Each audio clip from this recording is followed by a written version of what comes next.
Hey, what's going on, everyone? Welcome back to the channel. Happy New Year's. Hope everyone had a great Christmas, holidays, and into the New Year's. So, out here in the garage today, and as you guys can see by the thumbnail and the car behind me, we finally got it on the scales, and we're gonna go through and look at some numbers today.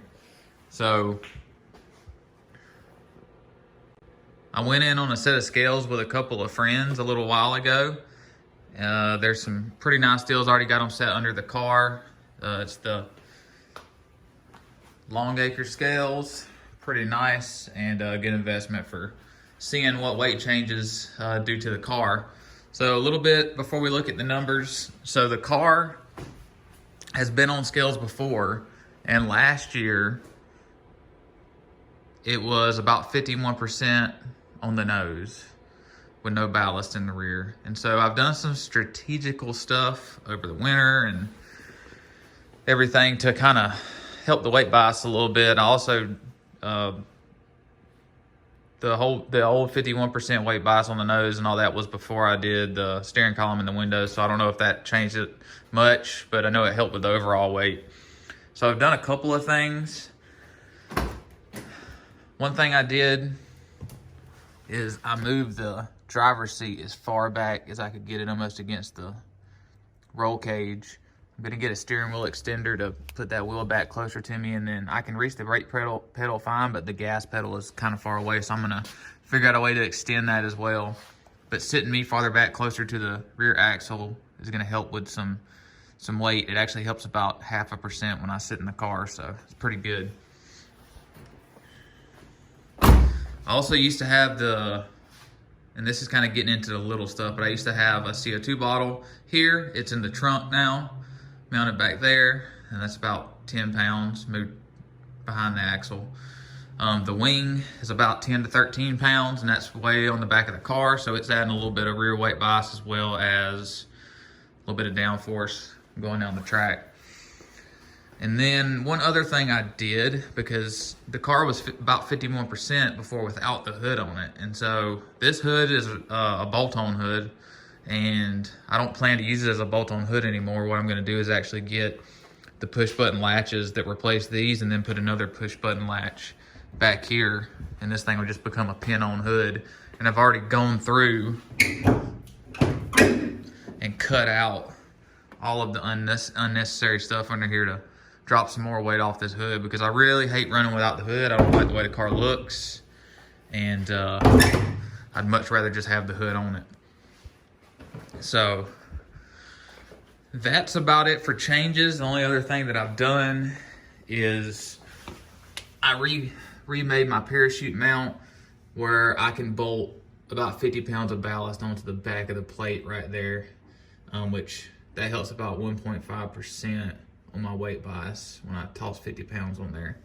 So not bad at all. I'm just gonna show you guys what the car weighs without ballast in it. You guys can do the math if you really care, but I've got 200 pounds of ballast right there that I can kind of configure in different ways to put in the back of the car, kind of based on what kind of racing we're doing and the surfaces that we're racing on. So go ahead, get this thing turned on. So I zeroed it earlier.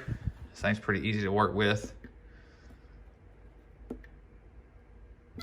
Normally what you do is zero this thing before you put the car on it, but it has a baseline recal where it'll go back to what zero was before.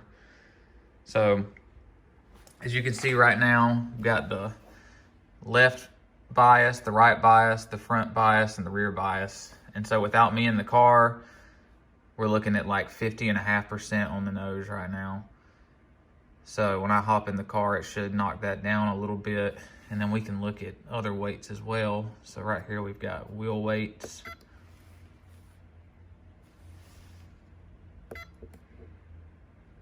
So you can see right there, the car's fairly close on weight. Right now with no ballast in it and without me in it, it's 2,887 pounds. Corner weights are fairly close. They're a little off, but not too much.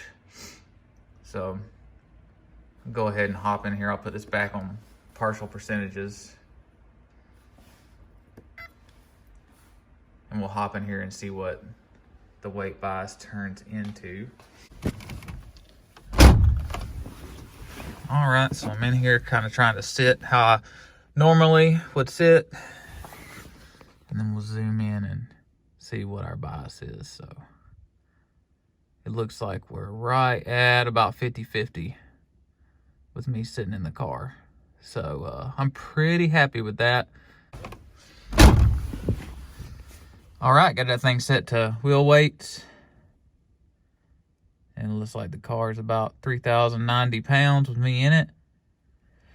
A little heavy on the left rear, but other than that, everything else is pretty similar.